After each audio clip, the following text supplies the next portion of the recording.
Nick, what is the churn rate in Rank and Rent? How long do clients stay? If I sell a client today, how long can I expect that client to stick with me? These are some of the things that I've been asked. I actually got asked this very question today. That's why I want to cover this topic, and it's been asked to me before. And it's a great question because I had a very, very wealthy individual about 7 years ago. Actually, this is funny I say this. This is right before I discovered Rank and Rent, or maybe right when I was kind of looking into it. It was before I ever bought my first program. I went to breakfast with this person. This person does over $100 million a year. I mean, a very, very wealthy individual. We went to breakfast and he was asking me to catch him up on my situation and all these different things. And I told him, and I was making pretty decent money. I thought, a couple $100,000 at the time. I'm sure to him it's just absolute peanuts, probably fuel for his houseboat. Anyway, he's like, that's great. And he was really respectful. He said, just remember, it's not about what you make, it's about what you keep. And guys, imagine that you had this business, right? You had this Rank and Rent empire, this Rank and Rent business, and every single dollar that you brought in, that you signed a contract with, every single dollar that came in, it never left. If you got a $500 a month client, it continued forever. The only thing that happened is it could go up if the client wanted to increase in business, but it never went away and it never went down. Imagine how much easier it would be to build a 7-figure business, an 8-figure business, a 9-figure business. Infinitely easier because you wouldn't constantly be having churn and having to replace clients, because when we do that, we go a step backwards to go to the exact same step we were at. And a lot of times we're doing all this hard work just to maintain where we're at. So let's talk about churn. If you want me to tell you what the exact number and what the percentage is and all these different things, there's really so many different variables, so many different factors, so many things that go into it. For example, the niche. The niche really, really matters. If you're somebody that's just in towing, you're probably going to have high turnover because you're going to be sending a lot of leads to some business owners that don't know how to close, that shouldn't be in business. That's just the nature of tow trucks. It's the nature of the towing business. Okay. Some of these other niches, you're going to be in with some very, very professional, educated, smart, business savvy people. They understand sales. They understand how to do sales training. They understand customer service. Those customers are going to be with you a lot longer, right? It also varies depending on the business owner themselves, right?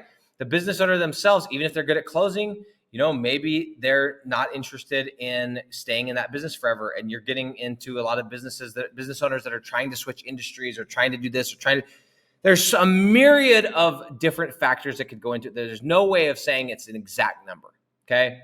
But I do want to say this, and this will answer the question at hand. The churn is always the highest during the first contract. That's when all the churn happens, is between the day that you sign and the day that you sign the second contract. So I start all of my deals on a minimum of a 3-month contract, and typically a 6-month contract, and sometimes a year contract, okay? The only time I do it, it's usually a 6-month, but sometimes I'll do a 3-month. If the time of year doing a 6-month is going to put me in a slow time, like in December, then I'll do a 3-month or a 9-month. And if it's a referral, I always do a year. That is the period of time when you're going to have your highest churn. Because even though you sold the business owner, you've got them to agree to give you the card, they still don't trust you totally. They still aren't sold. There's still the doubts. There's still the this. There's still the that. So what I will say is that if you will place a very, very high focus on making sure the customer is excited, happy, taken care of, making money, closing deals, trusting you during that first agreement, you will see your churn go way, way, way, way down.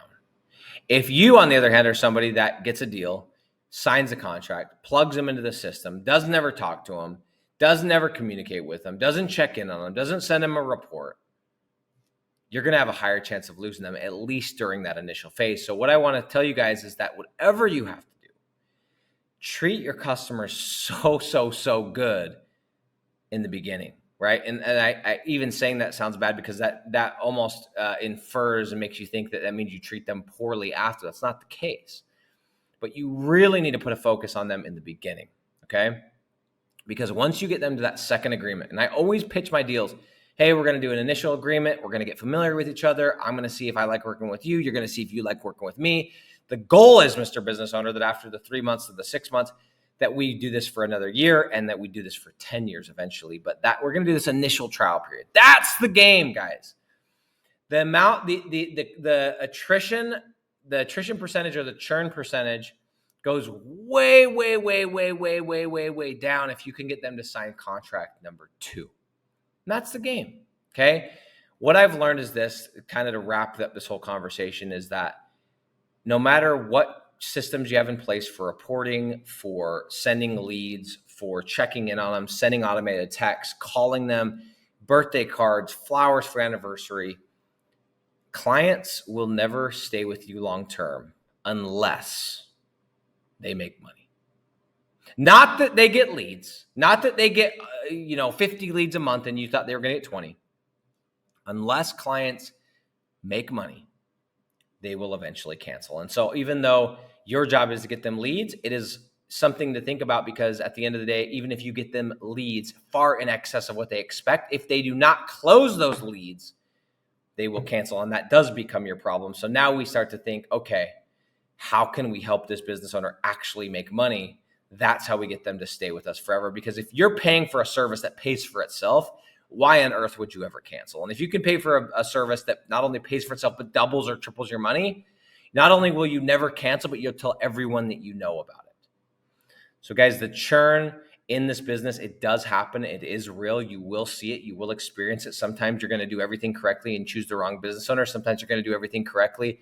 Something happens to your website, to your GMB, to your ads.